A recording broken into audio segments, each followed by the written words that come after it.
मुकुटाचा दाना चहूकड बहरला राना पाटामध्ये झुळू झुळू पाणी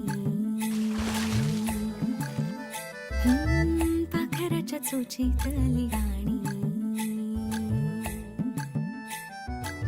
शेतामध्ये राबणारा लेक काळ्या मातीचा रांगडा तो मर्द माझा आभाळाच्या छातीचा वेडापिसा छंद असा लागला तुझ्यात